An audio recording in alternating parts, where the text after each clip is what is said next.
Miles de habitantes de la región india de Kerala miraron al cielo y lo hicieron con estupefacción. Aquella lluvia era algo totalmente diferente. La lluvia roja es un fenómeno que encontramos en el estado de Kerala, en India, y era la primera vez que la gente pudo verlo allí. Ocurrió en el año 2001, y nuestras investigaciones han demostrado que el color es generado por partículas rojas muy diminutas, que son realmente una especie de células biológicas. No encontramos ningún tipo de fuente a nivel local que pudiera generarlo, pero si hubiese venido de otra fuente, tendría que haber tenido otro tipo de comportamiento diferente en su distribución. Tenemos realmente una larga lista de fechas diferentes en las que el evento tuvo lugar.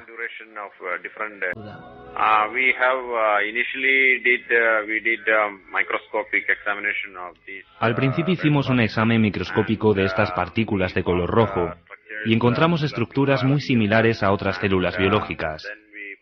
Después procedimos a hacer una descripción de ellas y, por supuesto, a estudiar el fenómeno al completo. Dónde ocurrió, a qué hora y cómo es su distribución temporal y geográfica. Y de todos estos estudios obtuvimos un montón de evidencias que nos llevaron a pensar que estas partículas podrían haber tenido su origen en el espacio, concretamente de la desintegración de materia en la atmósfera. Efectivamente pudo ser un caso de panspermia, donde la vida pudo venir desde el espacio a la Tierra. Todas estas hipótesis surgieron desde el principio de la investigación en el año 2001, y en el año 2006 publicamos un informe afirmando que podría proceder de una fuente extraterrestre.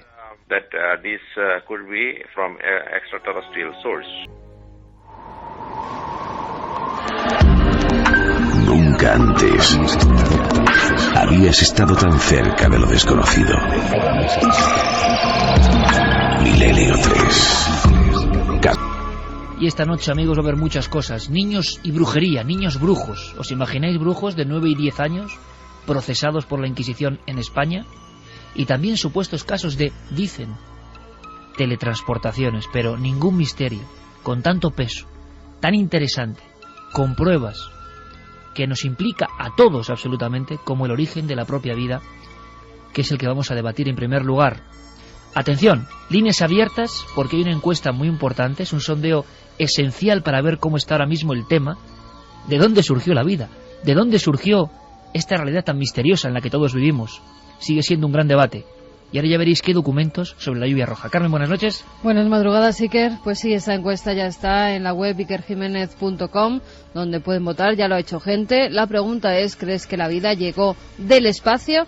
Pueden votar o sí o no. Por el momento, el 69,1% opina que sí, que la vida llegó del espacio. Y también nuestras otras líneas de contacto para que nos den sus preguntas, sus opiniones. Milenio3 con número @cadenaser.com, nuestra vía de contacto más directa a través del teléfono móvil, del SMS 27699, palabra clave, milenio, espacio, vuestros mensajes y, como siempre, www.cadenaser.com.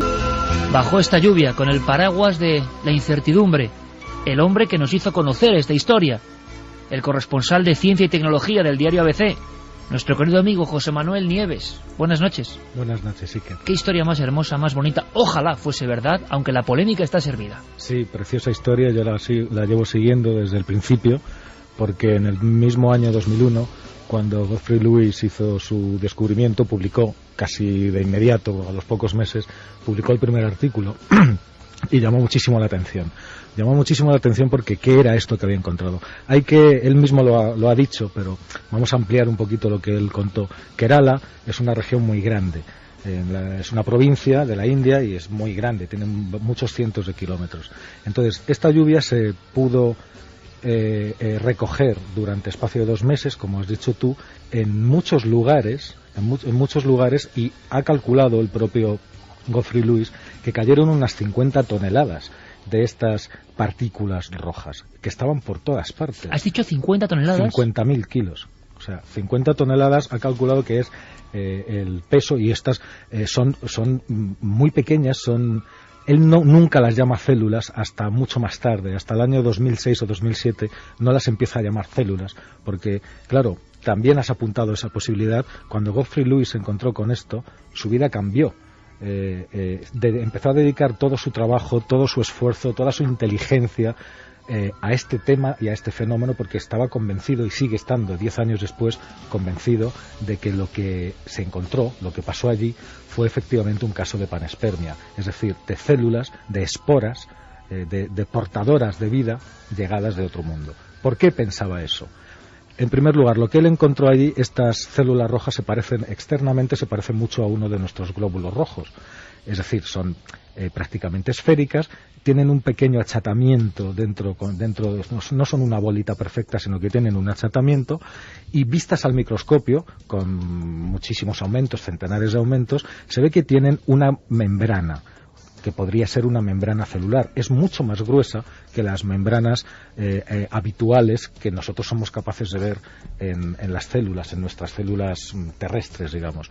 Pero la sorpresa mayúscula es que en el interior de esa membrana no hay estructura genética, no hay ADN. El hecho de que no haya ADN es digamos que es la piedra sobre la que se basa toda su investigación. No existe en la Tierra ninguna forma de vida que no esté basada en el ADN. El ADN son las instrucciones genéticas que todos compartimos, donde da igual que seamos una mosca, un elefante o un ser humano, entre una mosca y un ser humano hay más de un 80% de correspondencia en el ADN. El ADN es lo que nos dice que estamos vivos. Por lo tanto, José Manuel, son algo semejante a células, pero de una forma de vida completamente distinta a lo conocido hasta ahora. Hasta entonces, viendo esto, tenían una forma muy parecida a nuestros glóbulos rojos, es decir, una forma celular, clarísima, con una membrana y con un contenido en el interior. Ese contenido en el interior, subrayo otra vez, no había un núcleo celular donde hubiera información genética, no había ADN. Esto, claro, a Luis le dijo, esto es raro, de entrada ya es muy raro, vamos a seguirlo estudiando. No ha sido hasta este mismo año, en agosto, en 2010, cuando, también lo has apuntado, cuando Luis ha publicado el enésimo trabajo sobre este tema y ha conseguido que se reproduzcan estas células. Uy, pero de eso vamos a hablar ahora, José Manuel. Perfecto. Lo que está pasando con esas células, entre comillas, ahora mismo. Don Santiago Camacho, buenas noches. Buenas noches, chicas. Javier Sierra, buenas noches. Muy buenas noches. Bueno, ambos conocéis, hemos estudiado. Esto es una, voy a decir casi filosofía, que han mantenido premios Nobel, ni más ni menos. Se lleva debatiendo un siglo sobre esto, sobre si fuimos inseminados desde el espacio, sobre si realmente nosotros somos los extraterrestres, porque incluso la BBC, sobre este caso de la lluvia roja, aunque en España, excepto por los trabajos de Nieves y poquísimo más, yo creo, no ha habido apenas repercusión, pero la BBC ya ha hecho un pedazo de documental que titula Nosotros somos extraterrestres, hablando y mostrando las imágenes de estas células, o lo que sean, que son impresionantes. Pero de la panspermia se viene hablando hace mucho tiempo, y ojo, premios Nobel como Francis Crick, para luego debatir, ¿verdad? Llegó hasta un poco más allá, Javier, hasta un poco más allá, o aún mucho más allá, y habló de panspermia dirigida. Bueno, Francis Crick, que hay que recordar que fue precisamente uno de los descubridores de la espiral del ADN y que mereció premio Nobel de Medicina junto con sus colegas precisamente por ese hallazgo. Él publicó un libro en 1981 que se llamaba La vida misma, Life Itself, donde especulaba con esta posibilidad de la panspermia.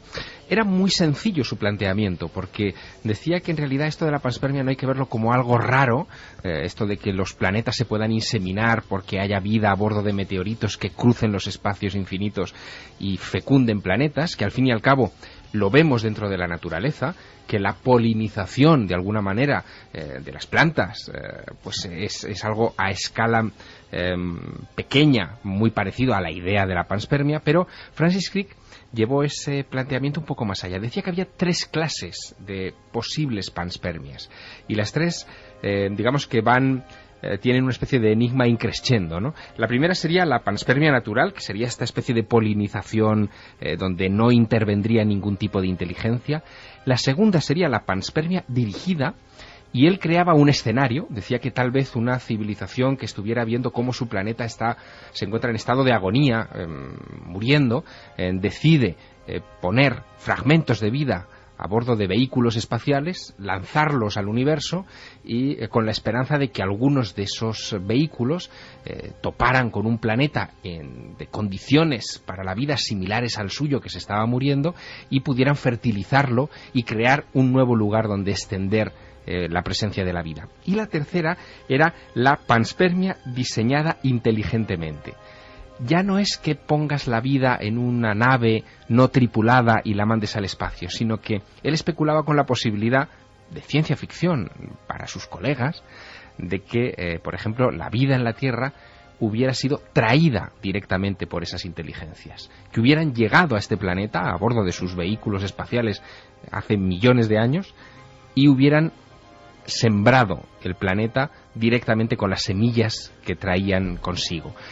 Era, de alguna manera, una idea que se avanzaba en mucho a teorías que hoy, por ejemplo, científicos, astrobiólogos incluso manejan, como por ejemplo la terraformación, el poder transformar un planeta de condiciones un poco hostiles en este momento para la vida, pero si les inyectas la cantidad de bacterias o de microorganismos suficientes, puedes llegar a, con el tiempo, convertirlo en un entorno similar a la biosfera terrestre. Sembradores cósmicos, lo decía Francis Crick, premio Nobel y descubridor de la estructura del ADN. Pero evidentemente los científicos hoy tienen muchas posiciones distintas, diferentes. A ver cuál es la vuestra, la personal. Pero hablaba José Manuel Nieves de cosas que están pasando con esas células. Queremos saberlo todo, José Manuel, que hemos podido ver en ese mismo reportaje de la BBC. Se ven los botellones con el líquido rojo. Sí. Escuchad esto, por favor, ahora nos comentas, José Manuel, y yo creo que esto es para alucinar. A cierta temperatura, los estudios con esta lluvia roja de la India, con estos organismos de origen desconocido, de momento, aquí hay mucho debate, está pasando algo, está ocurriendo algo.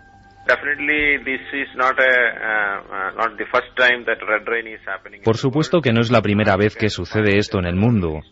Puedes encontrar muchos relatos históricos de lluvia roja que han ocurrido en Europa y en Australia.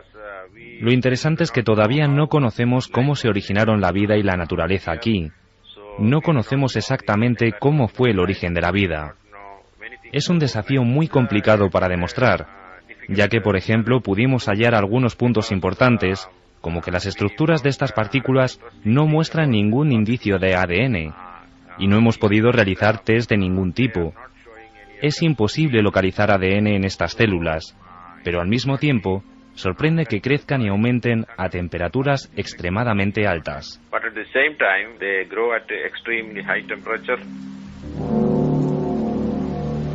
Me decía Javier Sierra, analizando este asunto, que parecía de película de ciencia ficción. En la India, en un laboratorio, José Manuel Nieves, se tienen esas muestras, unos científicos las custodian, han venido del cielo, se parecen a células pero nadie sabe qué son, y a 121 grados centígrados, si no me equivoco, pasan cosas. Incluso más grados. A 121 de media. Bueno, aquí en la Tierra las células normales se reproducen, son capaces de reproducirse en distintas condiciones, como media entre los 10 y los 50 grados. Luego tenemos otra serie de organismos que hemos hablado en otros programas, que son los extremófilos, es decir, que son especializados en vivir en condiciones extremas, tanto de frío como de falta de oxígeno, como en medio de la roca, debajo del hielo, al lado de volcanes, y que son capaces de reproducirse hasta los 70 u 80 grados de temperatura. Incluso han aparecido últimamente, cada vez que aumenta la tecnología somos capaces de encontrar más y más cosas, unos organismos que llaman supertermófilos, es decir, que serían superextremófilos, que son capaces de reproducirse a 120 grados, al lado mismo de chimeneas volcánicas submarinas. O sea, para que todo el mundo se entienda, hirviendo absolutamente. Claro, y estamos hablando de la Tierra, es decir, es posible reproducirse a esas temperaturas. Es raro, pero es posible. Entonces, Geoffrey Lewis, lleva años haciendo todo tipo de pruebas, porque al no disponer de ADN, no puede aplicar ninguna de las técnicas que se aplican con la vida normal. Todas las técnicas de estudio biológico de células y de componentes celulares se basan en el ADN. Al no haber ADN hay que inventarse otra cosa, que no existe, algo diferente. Entonces empezó a ponerlas en distintos tipos de cultivos y a distintas temperaturas. A temperatura ambiente no pasa nada, no se reproducen, están inertes. Inertes. No, absolutamente, no sucede nada.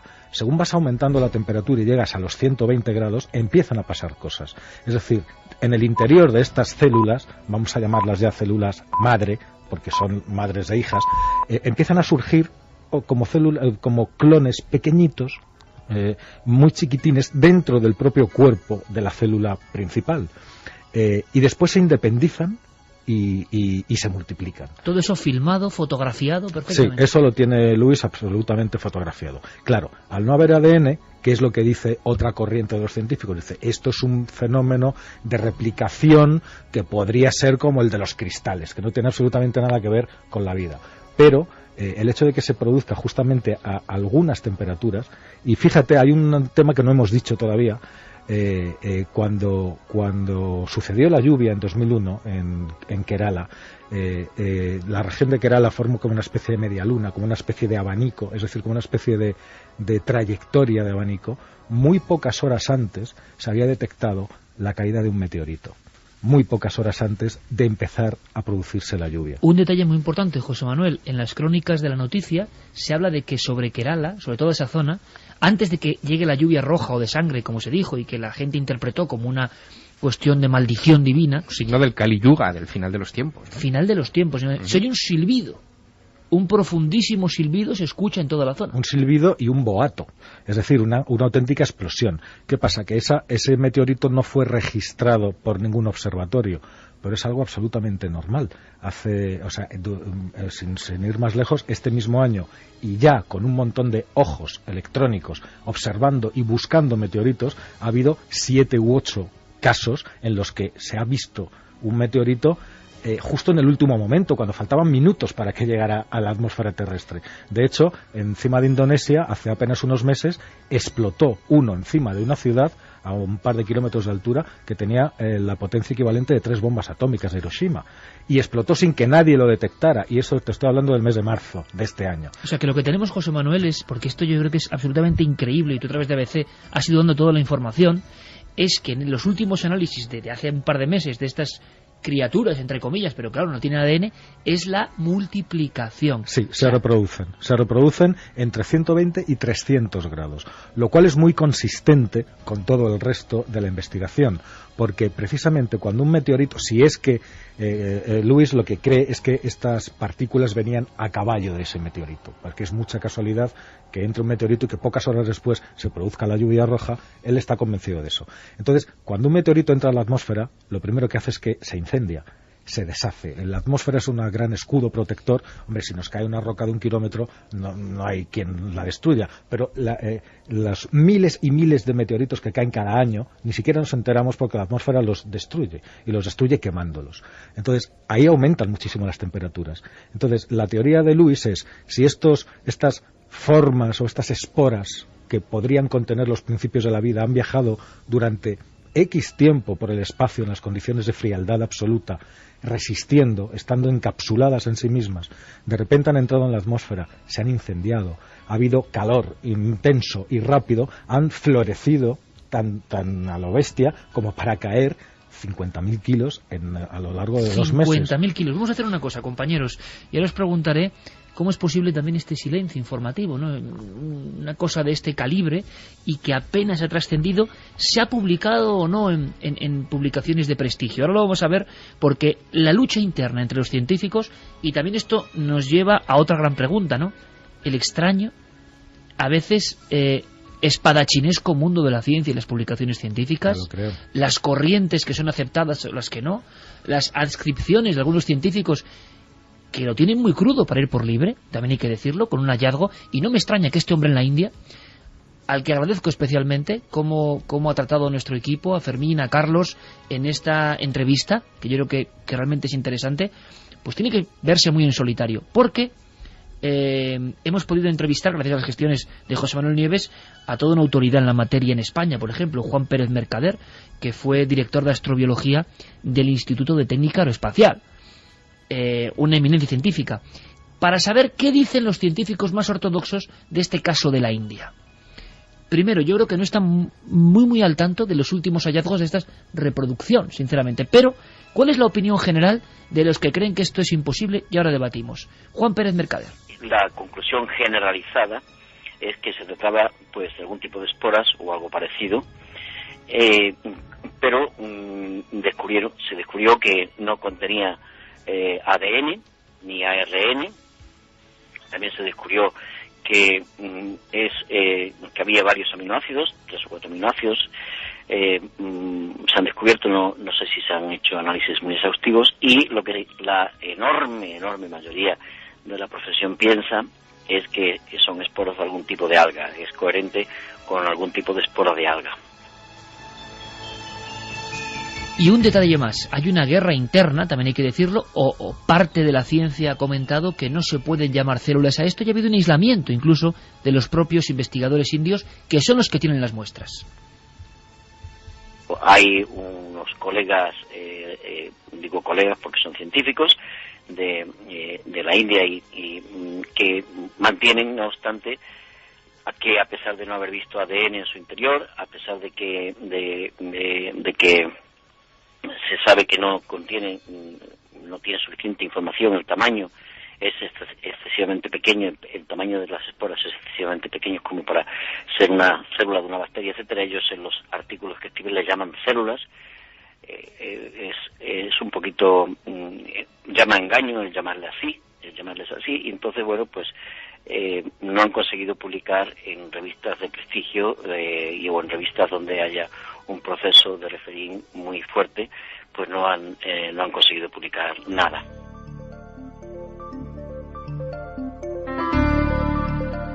Opiniones de la ciencia más ortodoxa. Agradecemos a Juan Pérez Mercader. Sin embargo, parece que sí hay publicaciones importantes. La propia BBC mostraba algunas de ellas con los estudios de Geoffrey. Hay incluso algún artículo en Nature. Claro, entonces yo pregunto, lanzo la cuestión. ¿Cómo es posible también, Santi, que si son esporas, me imagino, será muy fácil, vamos a decirlo así, compararlas con otras esporas que hay en el mundo, y el asunto se resolvería de inmediato? Pero, en fin, hay como una amalgama de oscuridad en torno a este caso, y que tuvo un impacto realmente escaso fuera de los ámbitos científicos, y no es por periodistas como José Manuel Nieves. Apenas casi nadie conoce esta historia. Demuestra también un poco las triquiñuelas internas del mundo científico, que también las tiene. Hombre, estamos hablando de un hecho que puede confirmar una teoría muy controvertida como es la de la panspermia. Por otro lado, sí que ha habido, como muy bien ha dicho Nieves, publicaciones científicas de mucho prestigio. El propio MIT ha hecho algunos avances y de hecho reflejaba uno de los hechos más curiosos, que es el de la fluorescencia rojiza que emiten estas células, vamos a llamarlas así coloquialmente, y que coincidiría o se parecería mucho a la fluorescencia que emiten determinadas regiones del espacio donde hay nubes de polvo o de materia que no se sabe muy bien lo que son, con lo cual añade un plus de misterio al asunto. Y desde luego, en realidad, yo creo que hay la ciencia en general, y no está mal que sea así, es muy conservadora, y hechos que pueden efectivamente cambiar paradigmas de una forma muy definitiva, pues supongo que requieren demostraciones también muy sólidas para que sean admitidas generalmente. Fíjate que la teoría de la panspermia, como decía Santi, sí, es muy controvertida. Precisamente quien se ha implicado más en esta investigación también ha sido uno de los grandes adalides de la defensa de esta idea, que es Chandra Wickramasinghe, que es profesor en la Universidad de Cardiff, nada menos, y que era colaborador ya hace... ¿Está convencido de que es un episodio de panspermia? Sí, bueno, vamos a ver. Él es uno de los que acuñaron precisamente esta teoría junto con Fred Hoyle, Francis Crick, en fin, todo este pequeño colectivo de científicos que terminó aislado por sus colegas porque no creían en esta historia, y Chandra piensa que se trata de un episodio de panspermia en vivo, es decir, que hemos tenido la suerte de poder registrarlo. A mí esto, de todas maneras, me hace recordar otra cosa que tiene mucho que ver con otros temas que tocamos a menudo en Milenio 3, y es que antes de que existiera Chandra o Fred Hoyle, existían coleccionistas de anécdotas que recogían este tipo de episodios, por ejemplo, de lluvias de sangre.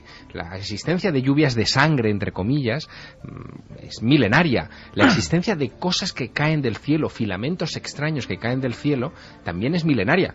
En la Biblia tenemos las descripciones del maná, en las apariciones de la Virgen tenemos los hilos de la Virgen, de los que se hablaba también, o los cabellos de ángel. Interpretaciones diferentes quizá para un fenómeno parecido. Exacto, los cabellos de ángel vinculados al fenómeno ovni, es decir que probablemente todos esos aspectos nos están remitiendo a esa clase de lluvias que pueden tener un origen meteorítico y que algunas de ellas podrían efectivamente contener vida. Una cosa, y que es muy interesante porque luego vamos a lo profundo de decir, es que lo increíble, José Manuel, es que sobre el origen de la vida sigue habiendo todo tipo de posibilidades, hipótesis abiertas. Sabemos que vivimos, sabemos que hace 4.000 millones de años algo debió ocurrir en esta bola azul, pero hay cosas increíbles. Un elemento interesantísimo, importante, es que los meteorólogos, por ejemplo, tienen registradas lluvias de este tipo, rojas. Le dan una explicación también en nuestro propio país. Vamos a escuchar muy brevemente a Florenci Rey, compañero de meteorología de esta casa, y a Jacob Petrus, buen amigo de Telemadrid, meteorólogos que saben lo que ocurre y que cuentan eso, que en España a veces pasan estas lluvias rojas, aunque hay una hipótesis oficial que no se parece en nada a lo que han descubierto en la India. Es una precipitación que lleva asociado un depósito, en muchos casos arcilloso, que tiene que ver con el origen de la masa de aire a la que va asociada la lluvia. Son precisamente los materiales más ligeros los que pueden ser levantados por el viento, por ejemplo el polvo de arcilla, los que o bien forman la estructura misma de la gota de lluvia o bien se adhieren a las gotas de lluvia existentes en la nube que una vez descargan tiñen la precipitación de color rojo. Incluso ocurre en nuestro país, no es extraño, incluso se les llama lluvias de barro y sobre todo es muy común en zonas del Mediterráneo. Bueno, ¿por qué se le llama lluvia roja? Pues sencillamente porque son precipitaciones que están acompañadas generalmente de partículas sólidas que provienen de zonas áridas. Por ejemplo, en nuestro país, a veces, desde el desierto del Sáhara, en esa zona puede haber vientos muy potentes que levantan partículas del desierto muy pequeñas, microscópicas.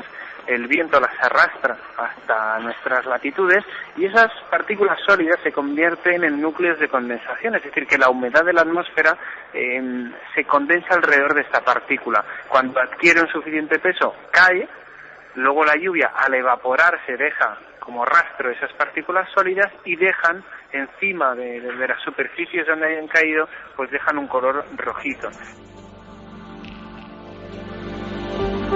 Escuchando a los meteorólogos me da la impresión, José Manuel, que no tiene nada que ver con el fenómeno de la India. No, a ver, hay una serie de fenómenos habituales. Hay varios tipos de lluvias rojas. De hecho, al principio, lo primero que miró Luis y sus colaboradores era si efectivamente podía ser partículas en suspensión de polvo procedentes de algún desierto. De Arabia se llegó a decir. Lo más lógico. No había nada de eso, porque no hay partículas de polvo en ese agua en suspensión. No existen. Solamente están estas gránulos, en mucha cantidad.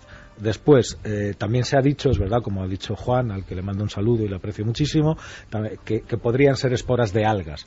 No existe una espora de alga, está comprobado, y ni en las cercanías, ni en los miles de kilómetros a la redonda, capaz de explicar ese fenómeno. José, no me vas a permitir con la confianza que tenemos. Hubiera habido, ¿Cómo es posible entonces que científicos de prestigio importantes, ante un caso que es tan importante, lo digo desde la ignorancia, digan eso?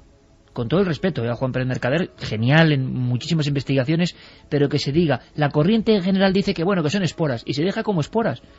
Vamos a ver, la ciencia necesita pruebas. Aquí todavía no tenemos pruebas, tenemos indicios. Pero un solo argumento, aunque hubieran sido algas, ¿50.000 kilos de esporas? Claro, es lo que pregunta Luis. Tú te lo planteas como periodista. 50 toneladas de esporas, o sea, ¿cuál es el alga capaz de producir una? Fíjate, claro.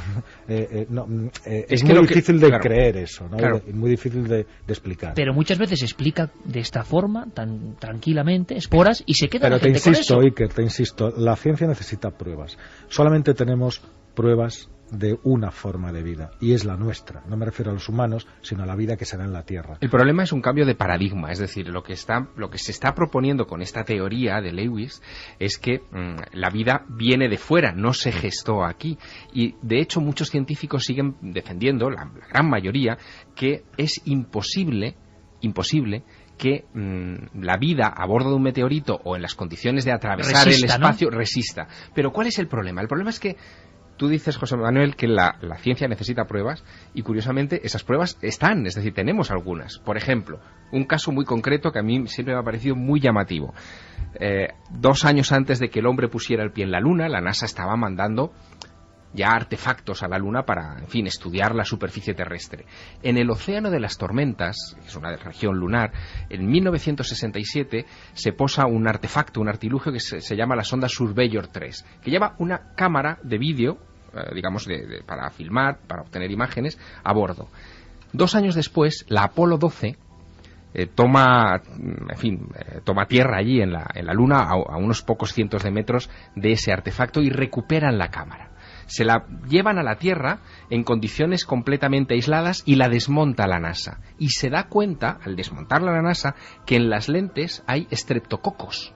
Estreptococos que probablemente procedían del estornudo de un científico de la NASA 2 años o 3 años antes, y que se quedaron allí durante 30 meses en condiciones lunares. Y sobrevivieron perfectamente. Hay más ejemplos, hay muchos más ejemplos de esto. Mira, por ejemplo, recientemente, además lo hemos contado en Cuarto Milenio, tardígrados, estos pequeños animalitos que sabemos que son capaces de morir o de quedarse en un estado de hibernación en el que no es posible detectarles ningún signo de vida y permanecer probablemente hasta cientos de años, hasta que las condiciones son favorables, y entonces, como si no pasara nada, hicimos el experimento en el estudio, en la tele, y lo vimos cómo moría y cómo resucitaba un tardígrado delante de las cámaras, y los han mandado al espacio y también sobreviven. Pero es que en la propia India, yo creo que también empujados por la corriente de este descubrimiento o de esta rama de la investigación, hace pocos meses también, en globos aerostáticos, en globos meteorológicos a 40 kilómetros de altura, es decir, donde la atmósfera ya se convierte en espacio, con contenedores herméticamente aislados, cogieron muestras de aire, bajaron y encontraron 3 cepas nuevas completamente de bacterias. No existe ningún ser en la Tierra que sea capaz de vivir allí, donde los rayos ultravioleta fríen absolutamente todas nuestras formas de vida. Pero estas 3 nuevas bacterias o cepas bacterianas que descubrieron y trajeron a la Tierra estaban acostumbradas a eso. Es decir, no pueden proceder de aquí abajo, proceden de algún lugar de allí arriba. Tenemos más pruebas indirectas todavía, esta vez no aquí en la Tierra, sino en una de las lunas de Saturno, en Titán.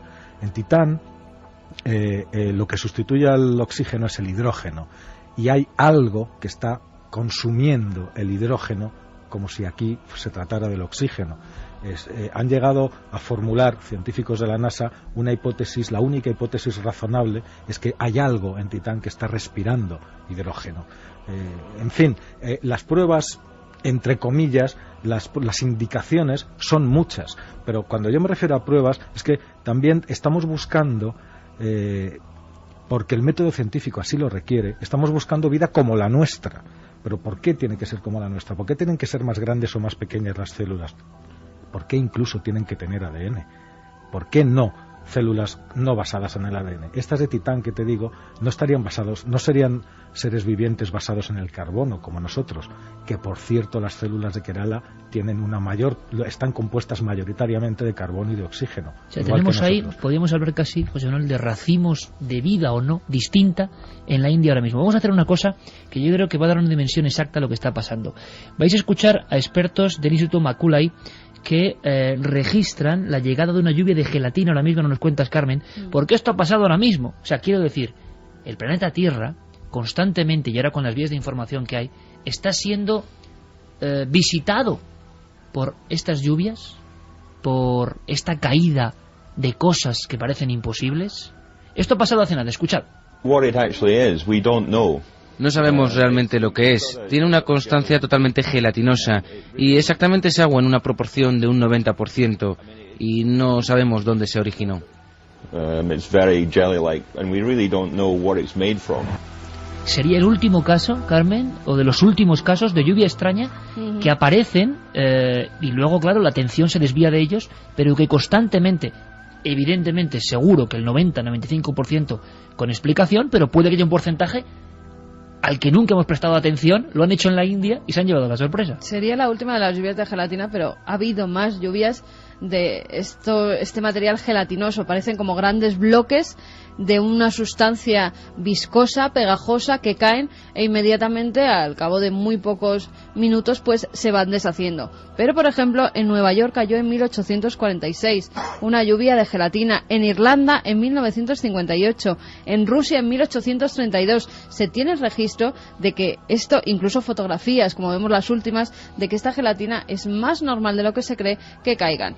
Puede ser, y dicen, apunta una teoría, que vienen del espacio, por supuesto, y que tiene algo que ver con la podredumbre de las estrellas, así la llaman. Lo que pasa que los científicos, al no tener mucha información de esa sustancia, porque no han podido recogerla casi en el instante, es casi imposible analizarla, y entonces no saben muy bien por qué cae, de dónde cae, pero sí que es cierto que lo que dicen es poder ser. Poder ser se ha llamado así desde los primeros casos, desde Nueva York, los científicos que la estudian la llaman ya así. Mucho antes de la astronomía, es decir, por supuesto, cuestiones que tienen que ver que quizá luego al contaminarse con el suelo o algo se genera ahí una especie de... Y apuntan la teoría de que cae justo después de una lluvia de estrellas fugaces. Después de que se ven muchas estrellas fugaces es cuando aparecen estas masas gelatinosas. Eso nos parece un poco de leyenda, es decir, de casi de etnografía del pensamiento mágico que hila unos hechos con otros, pero lo cierto es que hay muchos casos rarísimos, aquel del organismo aparecido en Évora entre filamentos de gelatina, que ve toda la ciudad de Évora en el año 59. Después de que se vieran fenómenos en el cielo también, es decir, que la constante se repite. Y se logra analizar algunos de estos organismos envueltos en filamentos. Hay fotografías, se han publicado, de uno de ellos que parecía una minúscula araña, que se habló de una espora y nunca se pudo resolver qué era el llamado ser de Évora, porque cierto es que el Museo de Ciencias de Lisboa sufrió un pavoroso incendio cuando se llevó justo por parte de los doctores Amaral y Brito esta muestra, y que eran filamentos y una especie de araña que tenía cierto movimiento. Es decir, ha habido casos espúreos en diferentes partes del mundo, pero sobre lluvias de sangre, es que ha habido lluvias de sangre, además, José Manuel Santi y Javier, hace bien poco y en diferentes lugares, Brasil, Colombia, se habla de lluvias rojizas de sangre que asustan a la población y que por el aspecto e incluso la filmación, no la recogida de muestras, son prácticamente idénticas a las de Kerala. No, y con la recogida de muestras no es como la de Kerala, pero sí que se sabe que es sangre. O sea, en Colombia, el último caso era sangre humana, es sangre de animal. Sangre, no se sabe si humana o de animales, pero sangre es. La bacterióloga que llega allí y está recogiendo las muestras, las manda posteriormente a Bogotá. En Bogotá se pierde la pista de esos análisis, pero ella, al hacer el test para ver si verdaderamente se trata de sangre, da positivo y lo muestra delante de las cámaras. Bueno, lo que no saben es todavía qué es. Hay que tener en cuenta también que determinados fenómenos meteorológicos son capaces de absorber sustancias, incluso, bueno, ha habido lluvias de ranas y lluvias de peces, entonces, pero eso no tiene ningún misterio, digamos, son corrientes de aire caliente que de repente hacen un vórtice en el mar, por ejemplo, o a lo mejor, vete a saber, en un matadero. Sí, ¿qué ha pasado? Se ha comentado. Imagínate, y entonces absorbe y se lleva eso a las nubes y lo suelta en otro lugar. Y no solo en un matadero, ha habido incluso en Italia vientos tan fuertes que han acabado con aves, y esas aves han caído no solo sangre de las aves, sino incluso pedazos de esos pájaros. Interesante saber además, compañeros, que en el caso de Kerala, en el reportaje de la BBC... Pero no es lo mismo que lo de Kerala. Claro, pero se hablaba ante la increíble situación de esas 50 toneladas de material rojizo con ciertas células, primeras hipótesis para intentar explicar, se habló, creo que, de impacto contra algunos animales, bien contra murciélagos que habían reventado los murciélagos y que partículas de la sangre de los murciélagos habían caído. Habría ADN. Bueno, se dieron tres posibles... Hay otro hecho muy significativo que ha apuntado Santi antes también. Es que, claro, según ha ido avanzando la tecnología, bueno, la panspermia, el primero que lo utilizó fue un sueco que se llamaba Svante Arrhenius a principios del siglo XX. Y él lo que decía era que los principios básicos, no la vida, sino los ladrillos de la vida, estaban presentes en todas partes en el espacio. Y que esos ladrillos podían ser transportados de un lugar a otro y irían sembrando, sin inteligencia, indiscriminadamente, pues todo el sistema solar, el universo entero, y que solamente agarrarían donde hay condiciones. ¿Qué sucede? Que después, mucho después, pasaron décadas, pero en las últimas décadas ya se han encontrado ladrillos de la vida, es decir, se han encontrado material prebiótico en nebulosas lejanas, en galaxias lejanas. Dentro de nuestra propia galaxia, en cúmulos estelares, se han encontrado carbono en el propio espacio. Se han analizado cometas, hemos enviado sondas a los cometas. Por ejemplo, la NASA envió esta sonda maravillosa, la Tempel 1, que consiguió colocarse al lado de un cometa, de este Tempel 1, lanzarle un proyectil para provocarle un cráter al cometa del tamaño de un estadio de fútbol, y analizar todo lo que salía, y ahí había material orgánico dentro de ese cometa. Es decir, quedó demostrado en el año 2006 que los cometas sí pueden transportar material orgánico de un lugar a otro dentro del espacio. Es decir, hemos avanzado mucho, y ya para más INRI, la fosforescencia, como tú decías, Santi, de este material de Kerala concretamente, coincide con la misma fosforescencia encontrada en lugares lejanos del espacio. No quiere decir que sea lo mismo, pero los datos son consistentes con aquellos que se están registrando en distintas nebulosas. Una cosa, José Manuel, como dato, ¿se sabe cuánto material tienen en la India ahora mismo para analizar? ¿O mostraban varias botellas con material? No, y cubos, y, o sea, como aquello era, pues ponían cubos, ponían palanganas, ponían de todo para recoger. No sé exactamente cuánto tienen, pero tienen... O sea, cayó durante por espacio de 2 meses. 2 meses lloviendo lluvia roja. De todas formas, da la impresión de que son un poco herejes, ¿no? Ahora mismo, a nivel científico, estos profesores de la India, varios que se han unido en esta investigación, son un poco considerados como aparte. No ha triunfado su teoría, ¿no? Y algunas revistas, además, que publicaron en principio la noticia, han reculado, han dado marcha atrás. Por ejemplo, la revista la revista Astrophysical and Space Science, John Dyson decía, que es el editor, decía que bueno, que le llegó el artículo a su revista, pero que él no ha sido, que era su codirector quien lo estudió, y el codirector resulta que ha muerto hace unas semanas y ya no puede decir nada. A mí esto me escama un poco, ¿no? Estas vertientes... No, es perfectamente normal. Es perfectamente normal. Decía, hay una frase muy famosa, ahora no me acuerdo quién era el científico que la decía, pero decía, no, mi investigación, dice, no es lo suficientemente loca como para que sea cierta. Y esta es una investigación loca. No, y algunos dan por cierta la panspermia, que puede ser, pero no en este caso. ¿Y qué opina la gente? Físicos. ¿Qué opina el público, nuestro querido público? Nuestro querido público, que hay que pedir disculpas porque la web de la cadena SER no nos funciona y no podemos subir los mensajes. O sea que las otras vías de contacto voy a repetirlas: 27699, palabra clave milenio, espacio vuestros mensajes, y milenio3 con número, @cadenaser.com, y vamos a intentar arreglar la web de la cadena SER. A ver si que podemos es muy terrestre, subir... pero no se arregla. Eso es, los mensajes. Vamos a la encuesta primero. El debate de la semana: ¿crees que la vida llegó del espacio? Sí, un 70,3%, no un 29,7%. Sigue subiendo, entonces. Sigue subiendo. Vamos también con las opiniones. Por ejemplo, Manolo nos decía, seguimos con la soberbia de considerarnos el ombligo del universo. Y sí, yo voto porque venimos del espacio. Un abrazo cósmico. Fina nos dice, sabiendo que la India es la reina de las especias, ¿puede ser posible que en la condensación se hayan adherido partículas atmosféricas a esas especias? 50 toneladas de azafrán. Que se hubiera descubierto enseguida, claro. Alba desde Salamanca nos decía, hola, me parece un tema muy interesante el que tratáis esta noche. No sé si la vida llegó a la Tierra desde el espacio o no, pero eso no responde a la pregunta de cuándo y cómo se originó la vida, ¿no creéis? Interesantísima esa pregunta, porque claro, aquí tendríamos, si me permites hacer una pequeña... en la Tierra hay vida en todas partes. Si es menos de un minuto, sí. Pues ¿menos de un minuto? No. Sí. Pues nada, ya lo contaré. Bueno, pensemos, la hago yo entonces. Pensemos, por ejemplo, en Francis Crick, el que especuló con esto de la panspermia. Él era ateo. Y de hecho lo que hizo fue sustituir la idea de que la vida podía venir de otras partes del universo por la idea de la creación de Dios, es decir, arrincona a Dios en sustitución de esto. El problema era cuando se le preguntaba a Francis Crick, bueno, está muy bien, pero ¿quién creó la vida ahí fuera? Claro. Ahí está el problema. Eso es lo que... se lleva la cuestión de la panspermia, el origen del misterio, a otro lugar. Exacto, se retrasa.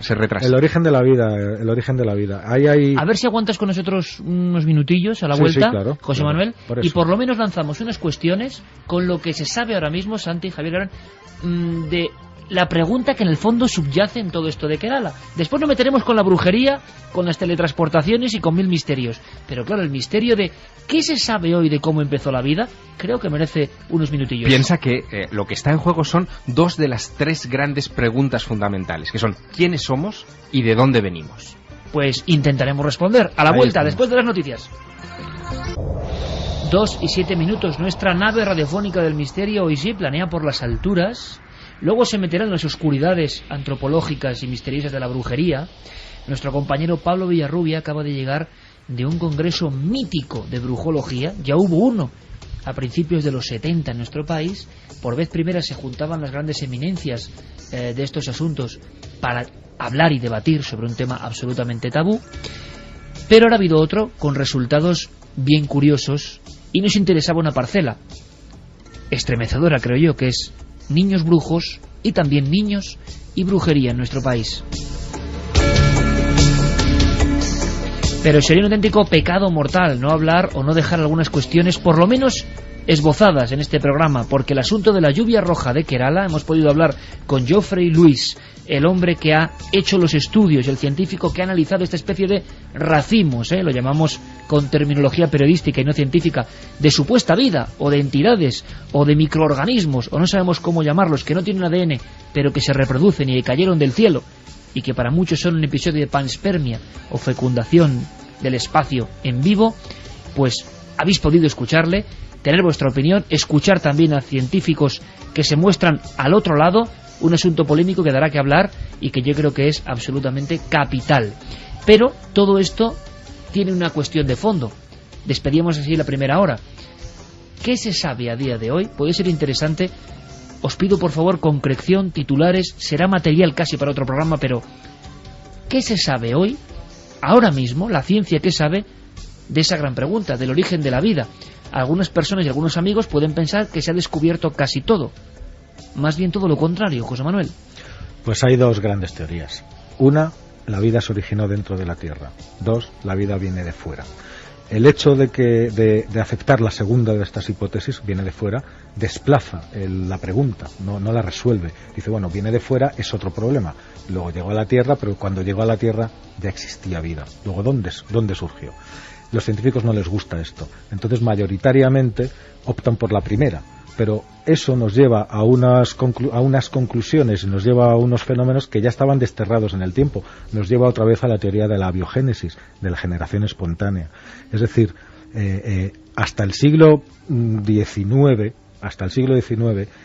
se pensaba que los seres superiores los había creado Dios, con lo cual nadie se preguntaba nada más, y los seres inferiores, los insectos, las arañas, los sapos, las ratas, surgían por generación espontánea, de un principio activo de la propia tierra, de la propia materia que le infundía la vida. Y nadie se preguntaba, incluso sabios como Newton creían que la vida empezaba de esa manera, nadie se lo había preguntado. Y entonces empezaron a pasar cosas. Llegó Darwin con su teoría de la evolución, llegó Pasteur con una serie maravillosa de experimentos que si quieres hablaremos de ellos en otro momento, pero se dieron cuenta de que cada ser vivo procede de un padre que era igual a él, y así generación para atrás. Solamente un razonamiento muy rápido. La Tierra está llena de vida, en todos los rincones, desde los polos hasta los volcanes, está llena de vida. Toda la vida que hay en la Tierra tiene unas características comunes y se manifiestan en unos poquitos principios químicos y en el ADN, en la estructura del ADN. Todos tenemos ADN, desde las bacterias hasta los elefantes, todo el mundo. Eso quiere decir que tenemos un origen común, porque si todos somos tan parecidos tenemos un origen común. Y si vas hacia atrás, buscas, la pregunta es, ¿cuál es ese primer organismo? El primero que pudimos decir que estaba vivo y del cual todos los demás proceden. Y aquí es donde entra la lluvia de Kerala, porque sería otro tipo de organismo.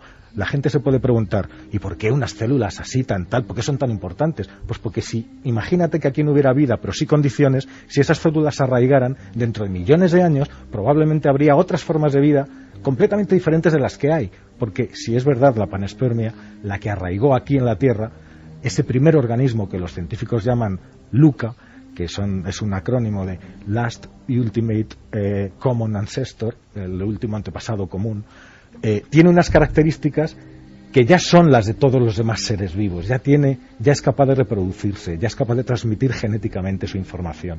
Y a partir de ahí, las condiciones ambientales, las distintas condiciones de la presión ambiental, la humedad, la sequedad, la altura, todo eso va a hacer que esa única forma de vida se extienda y se multiplique y se diversifique en toda la vida que puebla el planeta. Lo que está clarísimo, José Manuel, es que la gran pregunta no ha sido resuelta. En y absoluto. yo no sé si ahora mismo, Javier Santi, incluso con las nuevas tecnologías, las viejas tradiciones y opiniones, hablo de viejas tradiciones para imaginar también los cánticos, antropología ancestral de muchos pueblos de la Tierra, que en los más antiguos códigos escritos y pictóricos creen que lo mismo que creen algunos científicos, es curioso, que la Tierra vino, o la vida, mejor dicho, vino de fuera. Y también, no sé si en el aspecto más conspiranoico, Santi, personas siguen o creen hoy con más fuerza que somos víctima de algún tipo de experimento interestelar, como se ha comentado en alguna ocasión, ¿no? Y no interestelar, porque evidentemente la noticia a todo el que está avisado de las novedades científicas pues le ha interesado vivamente, y los que coloquialmente denominamos conspiranoicos pues son gente que también está al tanto de estas cosas. Y una de las cosas que le quería preguntar a José Manuel, más que nada por acallar algunas voces que me han llegado en este sentido, es: ¿esto hay alguna posibilidad, por remota que fuera, de que se haya generado artificialmente en la Tierra? Es decir, ha habido gente que automáticamente ha dicho, pues es un... ¿El que la vida, dices? No, la lluvia roja. Es decir, este tipo de partículas, porque automáticamente también los más suspicaces han dicho, bueno, pues esto puede ser algún tipo de siembra, de experimento de guerra biológica, de vaya usted a saber qué. Yo creo que no, por una serie de razones. Primero, si haces un experimento lo haces mucho más reducido. No lo haces en una región entera, no lo haces durante 2 meses, a lo mejor lo haces una vez, no lanzas 50.000 kilos de sustancias, y además es que a nadie le ha pasado nada. O sea, no ha habido ningún tipo de consecuencia para ni los habitantes de la región. Sí, pero es interesante porque el asunto de bacterias en el aire también puede tener esa otra vertiente, ¿no? Sí, sí, o el origen de las enfermedades, que también hay teorías. Bueno, sí, respecto, ahí entramos en toda una serie de cosas y de conspiraciones o de teorías conspiranoicas, pero yo creo que en este caso no. Simplemente sucedió un hecho, sucedió una cosa rara, extraña. Alguien se tomó la molestia de ir a ver qué era. Ese alguien resulta que tiene una formación científica, le interesó tanto que no se dedica a otra cosa y que con más o menos, más bien menos, fortuna, intenta explicar aquello que él vio y que le cambió a él la vida. Y la gran pregunta, José Manuel, sería, Javier, ¿y si este hombre tuviese razón, no? Y si esta gente con esos medios más o menos humildes, aunque científicos, pues ha sido prácticamente arrumbado por las corrientes científicas, que no dejan de ser otro misterio, ¿no? Pues mira, en el fondo Iker estaría escribiendo tan solo el prólogo de un enorme debate, porque yo creo que si nos planteamos esta noche, en vista de las evidencias de Kerala, si la vida pudo haber venido del espacio y por lo tanto todos nosotros en realidad somos extraterrestres, es decir, venimos de fuera, venimos del espacio profundo, la siguiente pregunta, el capítulo 1 de ese extraño libro, de ese extraño bestseller que seguro que todo el mundo devoraría, sería, vale, ¿y el origen de la vida inteligente? Porque ahí también tenemos otro enorme debate para desarrollar. Es decir, todo lo que está conectado con la vida, sean sus orígenes, sea la aparición del ser humano, que somos una singularidad extraordinaria con respecto al resto de criaturas vivas que pueblan este planeta. ¿Qué pasó? ¿Es artificial? Porque algunos han llegado a chispazo. ¿Dónde está la chispa? La chispa Exacto. que origina la vida. Tan misteriosa es una cosa como la Nos otra. han enseñado, José Manuel, conteste. que hace 4.000 millones de años, en una especie de sopa de elementos, hubo un chispazo. Sí. Pero que yo sepa, no se ha vuelto a ver ese chispazo nunca. No, se han intentado reproducir en varias ocasiones desde los años 50 el famoso experimento Michelson-Morley, en el cual cogió las condiciones que había en la Tierra en aquel momento. ¿Recrearon la sopa cósmica de alguna forma? Sí, con rayos ultravioleta, con las temperaturas, los ácidos, el sulfuro, todo, y consiguieron aminoácidos. Y los aminoácidos son los ladrillos de la vida, pero no es la vida, son las piezas. Falta el chispazo, para que falta todo el mundo mundo el chispazo. Y la pregunta que decías antes, y si después tuviera razón, yo te voy a poner solamente 3 ejemplos.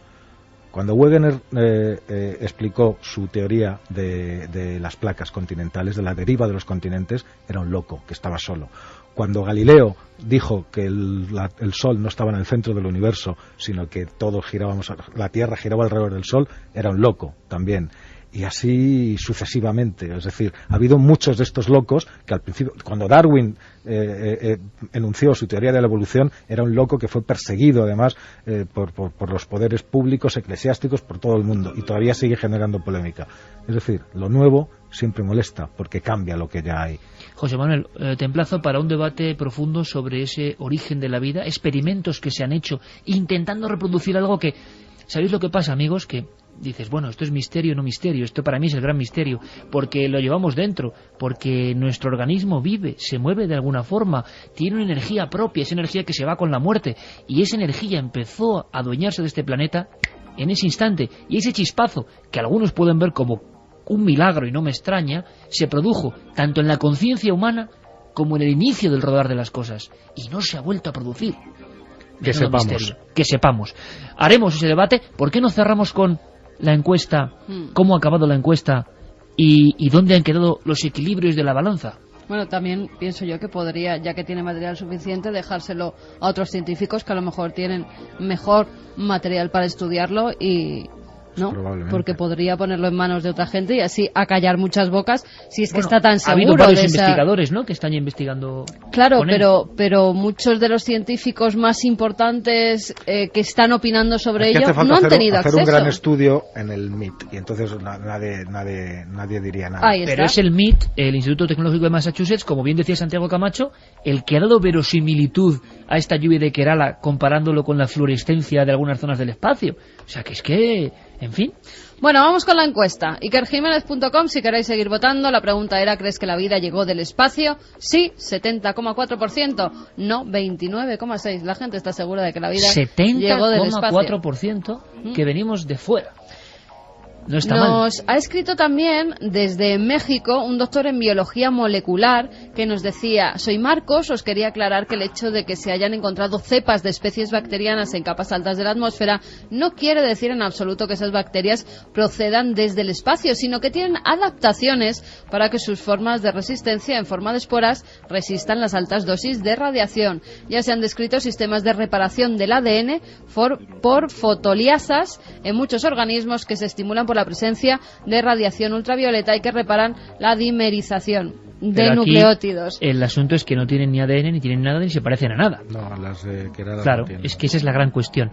Yo creo que el asunto es tan interesante que era una noticia que hace apenas un mes y medio, esta cepa que se ha encontrado en la India por parte de científicos, repito que es lo importante, está reproduciéndose y está creciendo, que lo que podemos hacer es seguir muy de cerca la noticia, no olvidarnos como se hace habitualmente en los medios de comunicación y saber algo más y que no acabe en el olvido. Ahora me imagino al doctor Geoffrey Lewis, como decía José Manuel Nieves, dedicando su vida.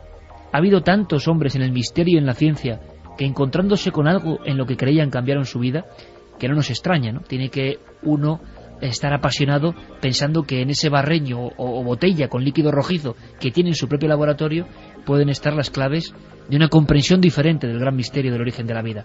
José Manuel Nieves, corresponsal de ABC, Ciencia y Tecnología, muchísimas gracias. Mira, mañana, en Cuarto Milenio, vamos a hacer un experimento en vivo, no digo nada más, ¿te parece? Me parece estupendo. Hasta mañana, amigo. Hasta mañana. Y ahora todos preparaos, porque vamos a un ambiente, Noel Coque, como de Goya prácticamente, como pintura negra de Goya. Adentrémonos. Vamos a zambullirnos en el mundo de la brujería. ¿En un aquelarre? En un aquelarre, ¿por qué no? Sí, señor.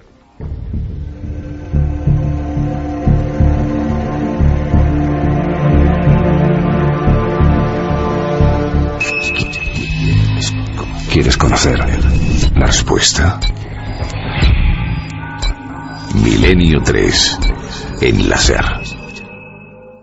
22 minutos. Pablo Villarrubia, compañero, buenas noches. Buenas noches, Iker. Tú te acuerdas también del ser de Évora, ¿verdad? Hombre, qué historia, ¿eh? Le hemos recordado fantástica. Figuras que parecen vivas, arácnidos misteriosos que bajan del cielo y que desaparecen después.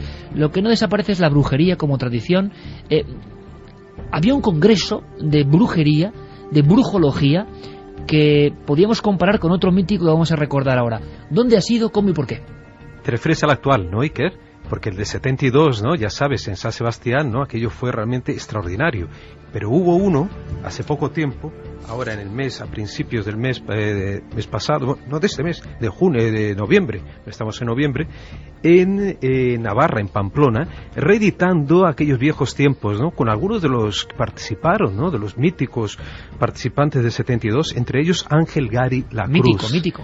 Ángel Gari Lacruz, para quien no lo sabe, es para mí, por lo menos y para muchos, uno de los más grandes estudiosos de la brujería en toda España. Este hombre que está en Huesca, en Aragón, es posiblemente la persona que más conoce el tema de posesiones demoníacas en este país, y también la historia de las brujas. Y Ángel estuvo allí presente, estuvimos hablando con él, lo veremos en breve, Iker. Pero con un montón más de especialistas también, con ¿no? Muchos más, por ejemplo, estuvo también Jesús Usanaris, que es de la Universidad de Pamplona, de Navarra. Es una persona también que nos reveló algunos aspectos muy interesantes de la brujería, especialmente en Navarra, estamos hablando de esa región Navarra, y también otros presentes. Bueno, uno de los más espectaculares, digamos, en cuanto a su historia personal, es Gustav Henningsen. Este hombre es danés y estuvo durante muchos años estudiando los célebres procesos de Logroño de 1610-1611. Está ya una persona mayor, estuvo allí siendo homenajeado también en Zugarramurdi, donde el sábado se le hizo un homenaje, ¿no?, por su larga trayectoria en el estudio de las brujas en España. O sea, que la brujería como tema tabú, pero que interesa y que es parte de nuestra historia, ha sido homenajeada. Muchas veces hemos visto, y sobre todo, amigos, si os gusta aquello de la pesca o caza y captura de viejos libros, ¿verdad, Javier? Uno negro con un demonio con la cara azul y que pone brujología. Y eso fue como un congreso en San Sebastián. Claro, que hizo correr ríos de tinta, que por vez primera se hablaba de esto a las claras todavía en tiempos del franquismo. ¿Qué sabemos de aquel congreso? Pues sabemos que se celebró el 21, 22 y 23 de septiembre de 1972. Era el primer Congreso Nacional de Brujología y había muchos ponentes. Además, bueno, algunos ya no están entre nosotros, pero nos han dejado grandes obras sobre brujería, como era don Julio Caro Baroja, que en aquella ocasión dio una conferencia hablando sobre brujería. Es más, su conferencia decía arquetipos y modelos en relación con la historia de la brujería. También hacía mención antes a don Ángel Gari Lacruz, que ya estuvo pues en esa ocasión él es catedrático de la Facultad de Zaragoza y hizo una ponencia sobre la brujería en el Alto Aragón en la primera mitad del siglo XVIII. No sé en esta ocasión sobre qué ha hablado, pero de todas estas ponencias, que hubo muchas durante estos 3 días, además tuvo una gran repercusión tanto en los medios de comunicación, y a favor y en contra, como a nivel mundial, porque incluso ponían los diarios, tengo los diarios de la época aquí, querían fletar aviones desde distintos países para venir a escuchar las conferencias de brujología a San Sebastián. Y no me extraña, compañeros, por una cosa, porque la brujería ha estado unida a la leyenda negra de nuestro país. Injusta leyenda negra, pero claro que hubo brujería. Goya dibujó como nadie, por ejemplo, algunos aspectos de la brujería de lo más tabú, de lo más desconocido dentro de lo desconocido. Y oye, vuelve a darte cuenta de una cosa, estamos hablando del norte de España, Goya aragonés, Ángel Gari aragonés. ¿Y tú aragonés? Bueno, pero en mi caso, pero sobre todo es porque en toda esa zona de Aragón, Navarra, es donde se concentra el mayor número de casos investigados, y de hecho este congreso en que ha podido estar Pablo Villarrubia se ha celebrado en estas fechas por una razón muy especial, porque es el 400 aniversario de los autos de fe de Logroño. Exacto. Contra las brujas de Zugarramurdi, ¿no? El famoso asunto de las brujas de Zugarramurdi. Mira, Javier, yo pienso que de Zugarramurdi se ha hablado tanto y es tan conocido que sería absurdo dar más pinceladas por ser el episodio más refrendado, pero sin embargo nuestra motivación, sobre todo la de Pablo, y me parece algo muy interesante, es fijarnos en aspectos de la brujería que casi nadie ha tocado o casi nadie ha contado. Por ejemplo, se sabe que las brujas utilizaban cuerpos de niños. Eso es cierto. Y el bucle terrible con la actualidad es que, ¿os acordáis que Javi Pérez Campos, nuestro compañero, nos hablaba hace poco de Luke Crocs y de comercio de fetos en Tailandia? Han aparecido 2.000 fetos en Tailandia. En un templo. 2.000 fetos de niños en Tailandia, que nos ha dejado el tema, luego comentaremos algo escalofriante. Además, las fotos son... brujería moderna, de alguna forma. Bueno, luego lo comentamos en la tercera hora. Luego lo comentamos, porque hay mucho que discutir ahí. Pero el asunto es que Goya dibujaba a las brujas, en sus pinturas negras, con sartas de fetos de niños como elementos que se empleaban. Goya no inventaba nada, ni ninguno de sus seguidores posteriores, sino que era una brujería real. Pero, ¿y los niños brujos? Sin duda es de lo que menos se ha publicado, de lo que menos se ha hablado. Niños brujos. Vamos a ir vagando por algunos documentos interesantísimos. Tenemos a Inés Sainz, especialista en etnografía, antropología de lo que es la zona de Tierra Estella. Exacto. Acudiendo directamente a legajos. Yo solo os pido, amigos, que escuchéis, todos los que estáis ahí, Vamos del espacio, de la lluvia de Kerala, a historias de nuestra historia, pero que ponen los pelos de punta, porque hay que irse a ese siglo XVII y entender un poco. Los niños, no solo como denunciantes en juicios, sino como brujos y a veces como víctimas. ¿Os imagináis brujas de 13 años, condenadas? ¿O niños brujos de 9 años? ¿Qué hacían? ¿Qué poderes tenían? ¿Eran solo leyendas? Inés Sainz, leyendo directamente legajos de casos concretos.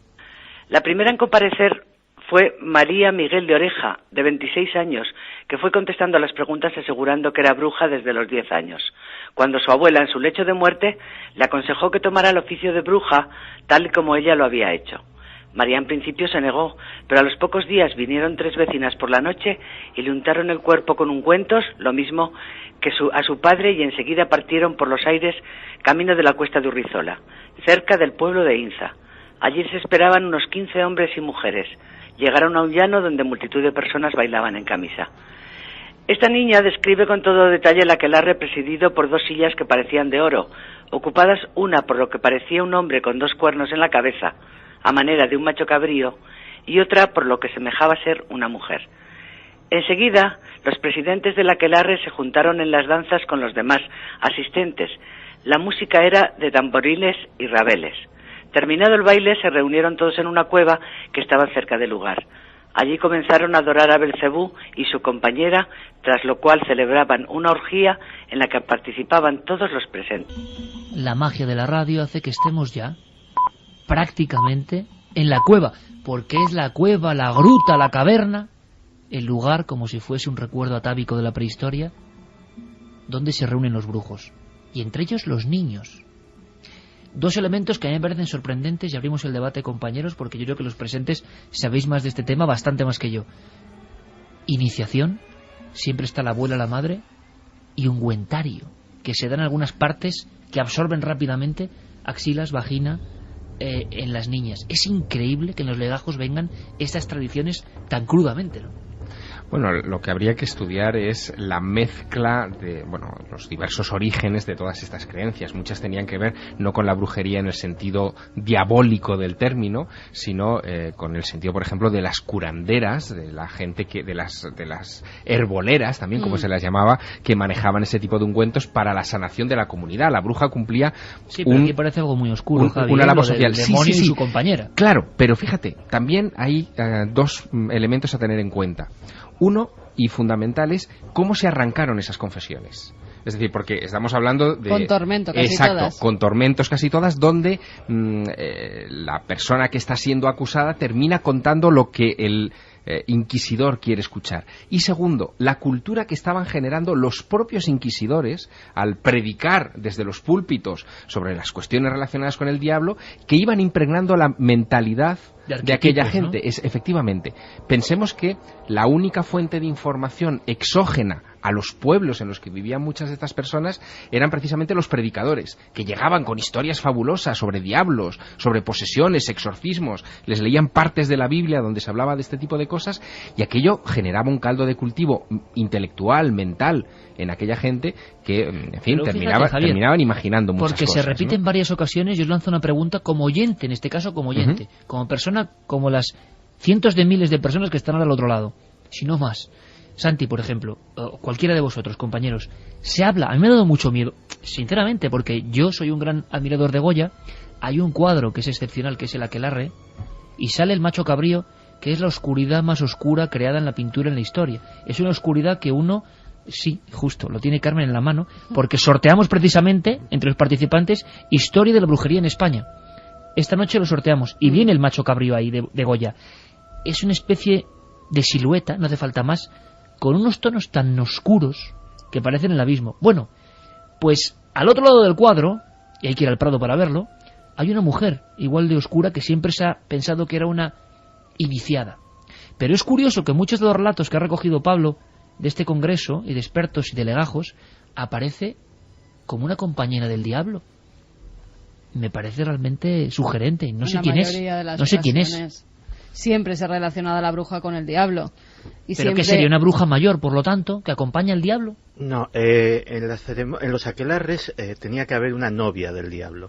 La novia del diablo además tenía que tener determinadas características. Por ejemplo, no podía ser una niña. Tenía que tener cumplidos los 33 años. No sé exactamente... Una anciana casi. La de Cristo. Efectivamente. La de Cristo. Aunque esa bruja anciana podía llevar a niñas para que mantuvieran relaciones sexuales con el macho cabrío. Pero digamos que en calidad de concubinas. O sea, la esposa del diablo, la que se desposaba simbólicamente, tenía que ser una mujer con unas características determinadas, por ejemplo, de la edad. La novia del diablo, una novia, figura. Efectivamente, que era una figura en la liturgia de la aquelarre, era una figura central.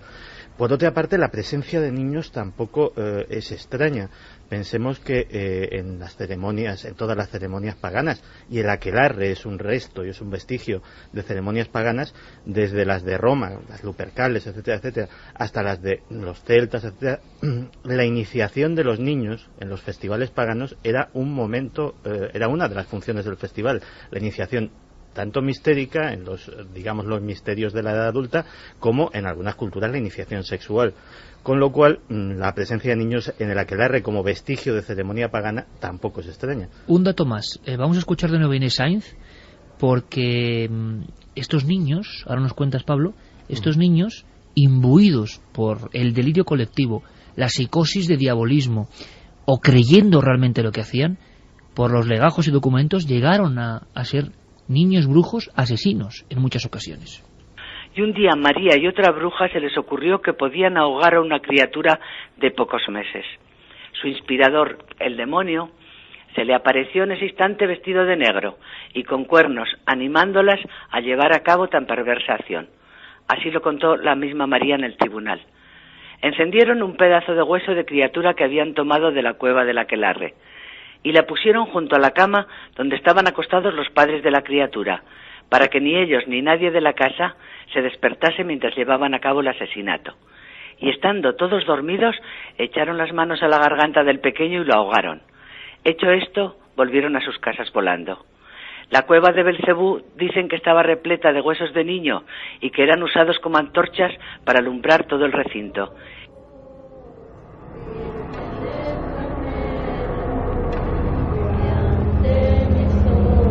Salmos, cánticos, tiempo, historia de nuestro país, historia con la que tuvo que combatir duramente la Inquisición, provocando no pocas injusticias, evidentemente. Pablo, en este congreso y en las entrevistas que has hecho a diferentes especialistas, surge ese, como decía, tabú dentro del tabú. Niños, muchos procesos contra niños en la brujería española.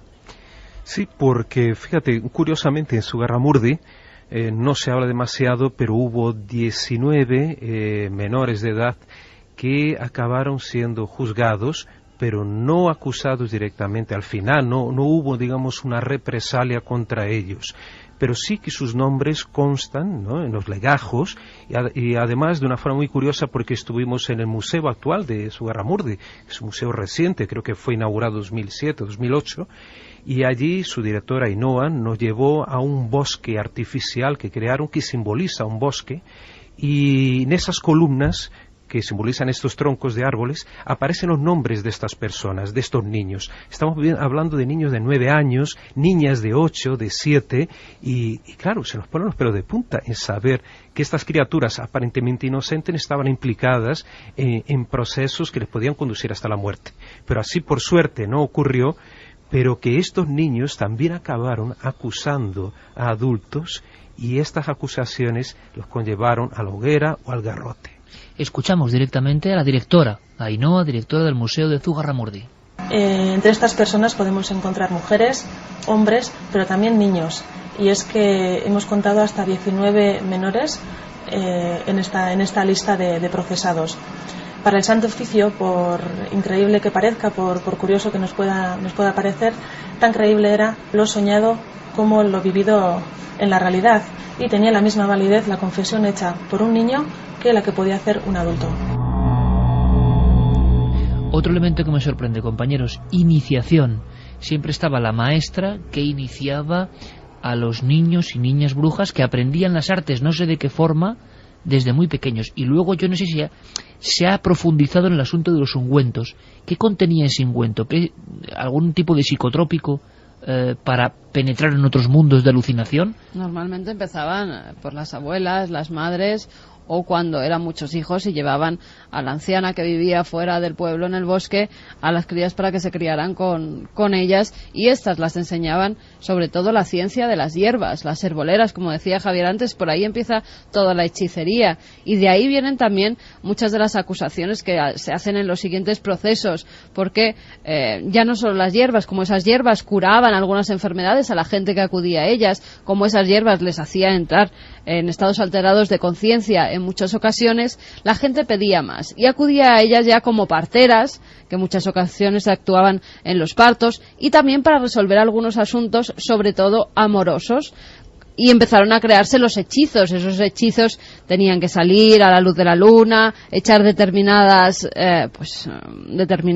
ingredientes en una olla. Lo que se ve en las películas, lo clásico, era verdad, pero era verdad porque hacían con las hierbas que ya se iban recolectando de los bosques. Eso acaba en los aquelarres, porque pues en esos estados alterados de conciencia, que es verdad, se untaban determinadas cosas que hacían que pareciera que volaban, o ellas creían que volaban, que veían figuras como el macho cabrío, figuras oscuras que en ocasiones las asustaban. Pero entonces todo el mundo, incluidos los niños, al declarar estaban en esa especie de nubilación, eran solo invenciones.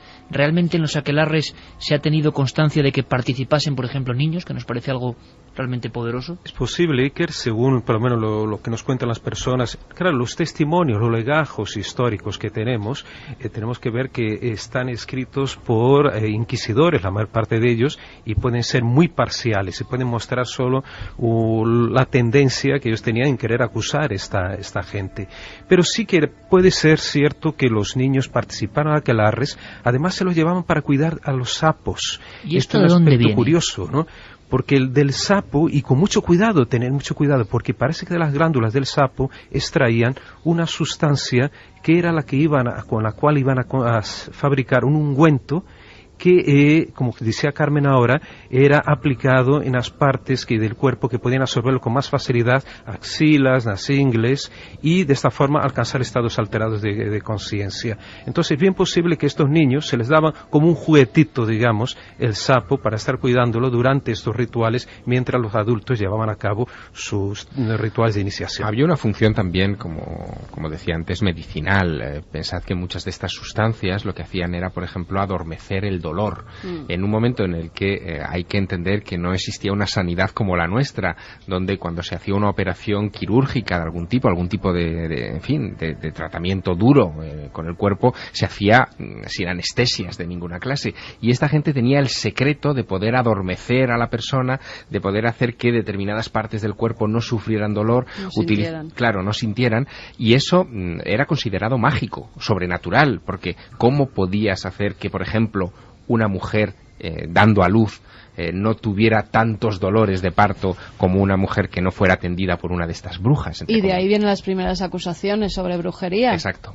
Porque creían que verdaderamente utilizaban la magia, si no, no era posible, no tenían la conciencia de que las plantas tienen esas propiedades de adormecer. Pero fíjate, hay casos en los que se recoge, y Julio Caro Baroja, del que hablábamos antes, recoge un caso de una niña de 8 años, se llama Catalina de Guesala, y apunta que ella y sus padres participaban en aquelarres, con lo cual ya estamos viendo que en los legajos hay apuntes de que los niños iban a esos aquelarres, y no solo que iban, sino que participaban. No solamente Catalina de Guesala, hay otros niños en los que se refleja que participaban no en lo que es el baile y la orgía, en la orgía, que tenían relaciones sexuales con lo que ellos decían que era el macho cabrío, que era el mismo demonio, con lo cual estamos en unos ritos un tanto extraordinarios donde se utilizaba a los niños también, algunas veces para que mantuvieran relaciones sexuales y otras veces como víctimas de ese macho cabrío, porque también se tiene constancia de que algunos fueron sacrificados.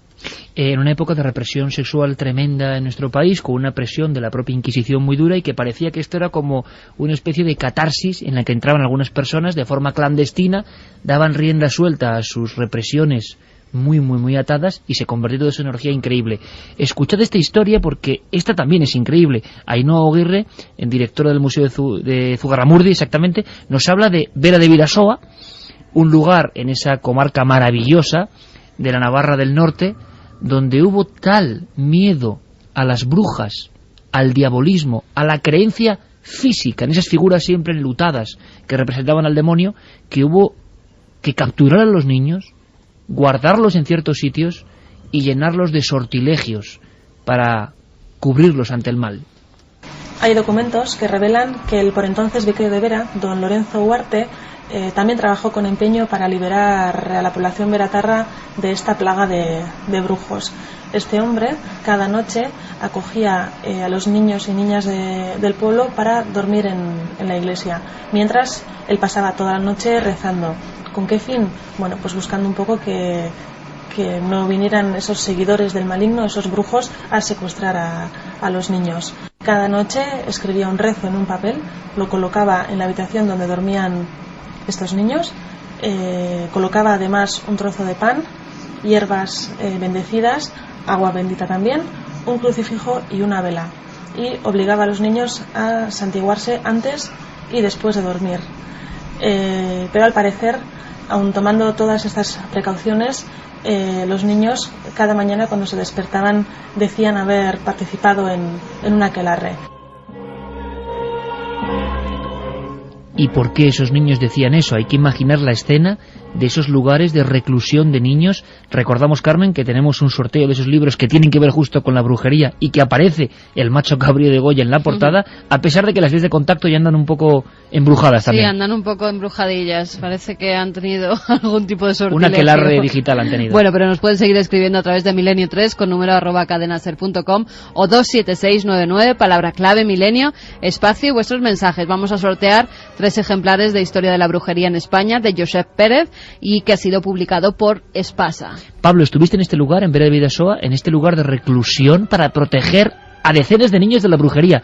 La escena la coge un guionista de cine y no hay quien la crea. Sí, la verdad es que el lugar es plenamente mágico. La iglesia está allí, claro, algo modificada, pero cuando vi que era detrás de aquellas paredes se escondían aquellos niños, o los escondían el párroco, ¿no?, de Vera de Bidasoa, realmente estremecí. Dije, bueno, en este lugar estuvo este hombre esparciéndoles agua bendita, ¿no?, por la noche. Y además, como un exorcismo común, de alguna forma, por si acaso. Eso es lo curioso, ¿no?, que estamos hablando en 1610 de prácticamente una ceremonia de exorcismo. Si llevaba la estola, llevaba todo el aparataje, ¿no?, que se emplea para este tipo, ¿no?, de exorcismo realmente, ¿no?, de expulsar al demonio. Pero había otro detalle curioso, que los brujos decían que por la noche se acercaban a las ventanas de la iglesia o incluso subían por el tejado para intentar ver qué estaba sucediendo y sacar a los niños de allí y llevarlos a los aquelarres. Pero claro, ante las acciones, ¿no?, del cura, ¿no?, de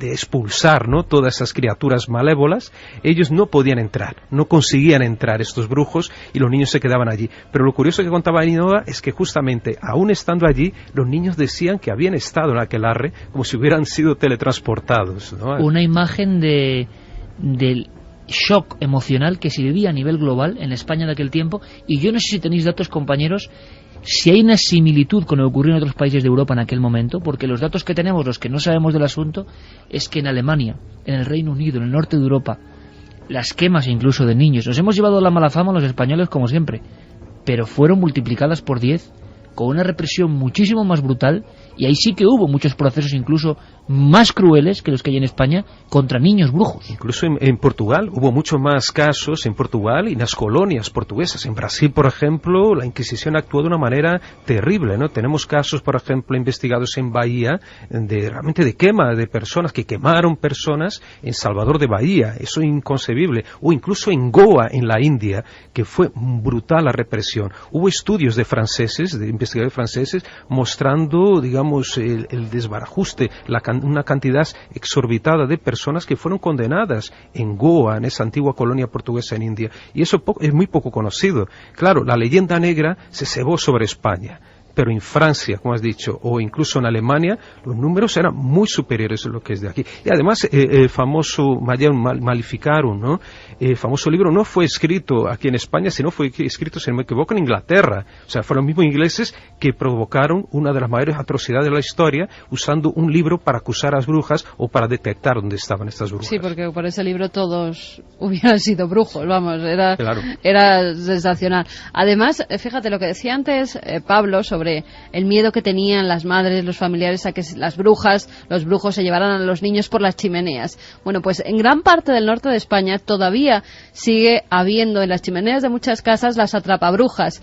Era una especie de cono que se ponía encima de las chimeneas para que así los brujos y brujas no pudieran entrar y llevarse a los niños. Pero hubo más procesos en España a brujas que creían que se llevaban a los niños. Hay uno que es en 1591 en Casar de Talamanca. Se enjuicia a Catalina Mateo, a Juana Izquierdo y a Olaya Sobrino. Estas tres mujeres, la gente las empieza a acusar de que por las noches entran en las casas, arrebatan a los niños y hacen con ellos pues verdaderos rituales, incluso ungüentos. Llegan a decir que los utilizan para hacer sacamantecas hechizos. De la época.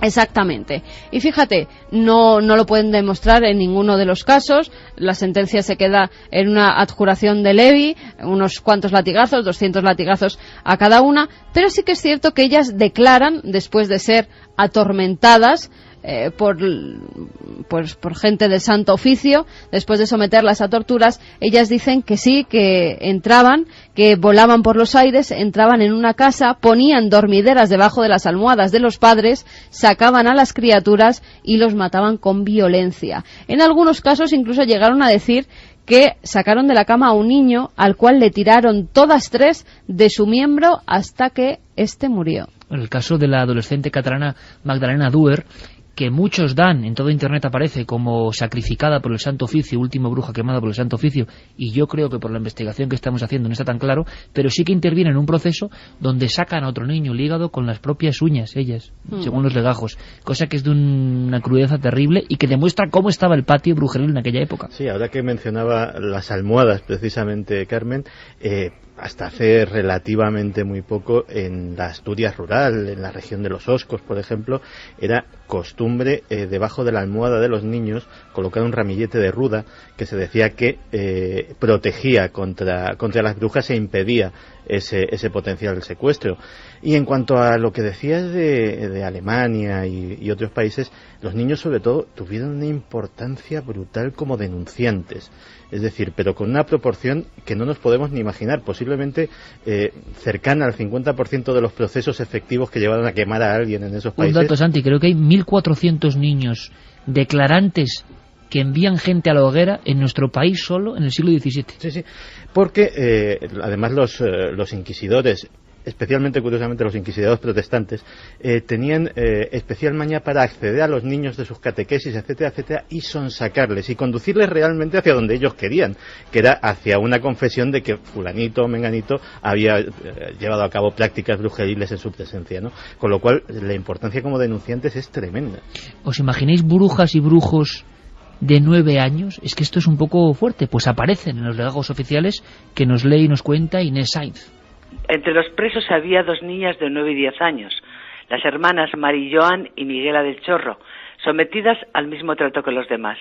Miguela falleció en la cárcel y no pudo acogerse a la libertad condicional obtenida por varios presos, alegando estar todos enfermos y en peligro de muerte. También en Pamplona declaró una niña de 12 años del pueblo de Aldaz, en el Valle de la Rauz. Su madre le había adoctrinado en materia de brujería y conocía muy bien a los brujos de Inza porque, según decía, tienen una señal como de sapo en el ojo, y dijo que su madre le aplicaba hierbas de adormidera recogidas en el monte de Aralar.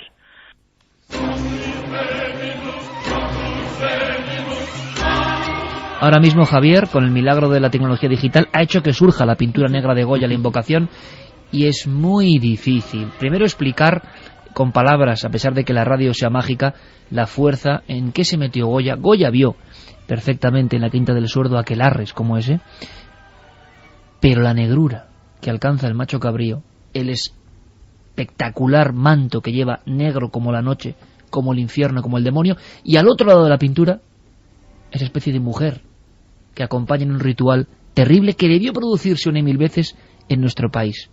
Niñas de 9 y 10 años presos, Pablo. Bueno, presos y, como decía Santi, delatores, que eso es más terrible todavía, ¿no? En el sentido de que un pequeñajo te puede llevar a la hoguera, ¿no? Y en el caso de 1527, de unas brujas del Valle de Salazar, ocurre que 2 niñitas, una de 9 y 11 años, se dedican a delatar quién era o no bruja en aquella región del valle. Entonces esas niñas acaban llevando 150 personas a tribunales, siendo que algunas de ellas murieron realmente en el garrote o quemadas. ¿Y cómo hacían esas niñas para detectar estas brujas? Y lo contaba Inés, ¿no?, en su magnífico relato, de tal manera que ellas, a esas niñas se las ponían delante de la supuesta bruja o brujo y tenían que mirarle a los ojos. Entonces le miraban los ojos y observaban si había una señal que sería la patita de un sapo. Pues bueno, a estas 2 niñas de 9 y 11 años cogieron estas mismas personas, se las pasaban unas a otras, pero sin que se comunicaran entre sí las niñas, y parece que en todas las ocasiones coincidían con aquella persona que era realmente que tenía la señal del sapo en la vista. Como si se tratara de un fenómeno paranormal, de adivinar, ¿no? O que se supiera realmente que había algo. 150 personas 150 a tribunales. personas. Y a cada niña se le llevaba a la misma persona por separado, las 2 niñas separadas, y ellas coincidían que eran aquellas mismas personas las que eran brujas. Bueno, en Salem todo empezó también por 2 niñas. En las famosas brujas de Salem todo empezó por un testimonio de niños. Por un testimonio de 2 niñas que empezaron a tener fuertes convulsiones y empezaron a decir que unas mujeres de Salem las habían hechizado. Todo empezó por ahí, y fijaos en que se convirtió en la brujería en Salem, el proceso más conocido. Una cosa muy importante, hablábamos antes de Tailandia y de ese suceso que hila un poco con esta historia, porque la gran pregunta es, bueno, vale, Javier está ahí con las pinturas de Goya, Santiago hablando de invocaciones, Pablo Villarrubia hablando de niños presos, pero todo esto es muy atrás en el tiempo.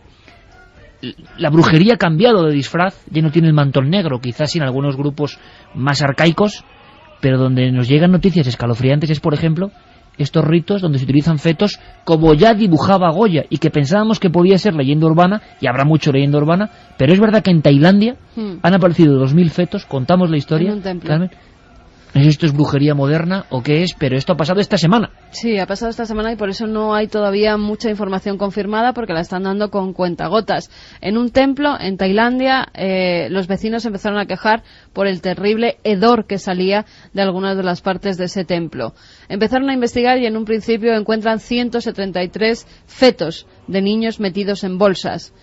Empiezan a investigar el lugar, a hacer un reconocimiento más específico en diversas zonas del templo y llegan hasta 2000. Las fotografías son impactantes, en bolsas blancas como con unas letras azules, provenientes estos fetos de diversas clínicas tailandesas. Al parecer son fetos que provienen de abortos ilegales que se han llevado a cabo sobre todo en 3 clínicas ilegales de Tailandia. ¿Y qué hacían ahí concentrados y en un templo? Eso es lo que todavía no se sabe. Bueno, aparentemente Iker querían dejarlos para secar, como si quedaran secos, para después incinerarlos. Eran algunas noticias que se daban. Pero como tú decías... Pero la incineración se hace en el momento.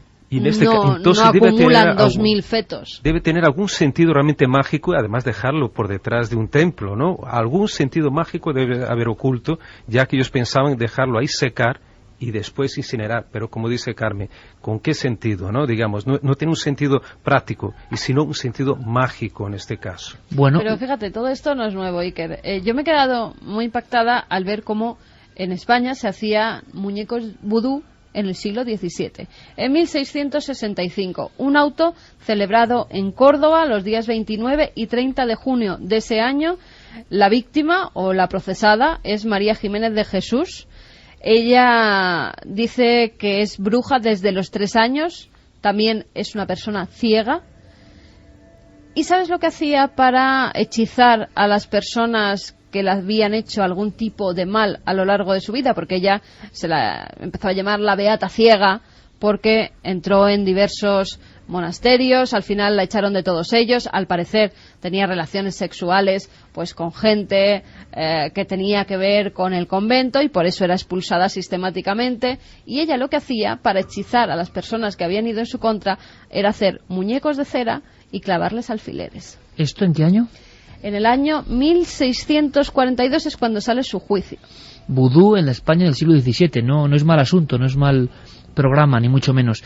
En fin, Congreso de Brujología, prácticamente 40 años después del primero de San Sebastián, que provocó no pocas polémicas, y seguro que saldrá material interesantísimo a nivel antropológico. Los lugares todavía siguen ahí, la iglesia de Bere Bidasoa, las cuevas donde supuestamente había estos aquelarres. Pablo, gracias por la crónica, gracias por el aprendizaje, y desde luego el mundo de la brujería, aunque nos suene muy antiguo, todavía por desgracia sus tentáculos siguen en pleno siglo XXI. Sin duda, y veremos esto también en cuarto milenio, ¿no? Y con imágenes realmente escalofriantes y tremendas de estos lugares que están ahí, como has dicho, vivos, ¿no? Todavía, las piedras están ahí para hablarnos. Pablo, gracias como siempre, compañero. Gracias a ti también, Iker. ¿Cómo os quedáis tú mismo, Pablo? Javier, por ejemplo, que sois ufólogos de pro también. ¿Qué pasó con las teletransportaciones? Eran casos, ¿verdad? Había como unos elementos básicos, Javier. ¿Carretera? Sí, siempre carretera, niebla, o por lo menos algún elemento barrera, una sensación de frío, por ejemplo, de repente, o una luz en medio de la calzada, y luego desorientación, y darse cuenta de que estabas fuera de tu ruta, alejado 20 kilómetros, o 200, o 2000 kilómetros incluso fuera de la ruta, y a veces con tiempo perdido, sin saber dónde habían transcurrido una serie de horas, y en algunos casos incluso se hablaba de días. Viajes interrumpidos. Hacía tiempo que no teníamos información de este tipo. Ahora, en 5 minutos, después de las noticias, un equipo de socorristas y un equipo de nadadores olímpicos de Uruguay nos van a contar una historia increíble, absolutamente increíble, que va a dar pie para que resucitemos este fenómeno, sea lo que sea. Tiempo perdido, teletransportación. Y si alguien quiere saber algo más de las brujas, por favor que anoten. Hasta el 3 de diciembre en el Palacio de Congresos de Tarragona hay una interesantísima exposición por bruja y envenenadora, la caza de brujas en Cataluña. Interesantísimo. Y te daré últimos datos sobre los fetos tailandeses.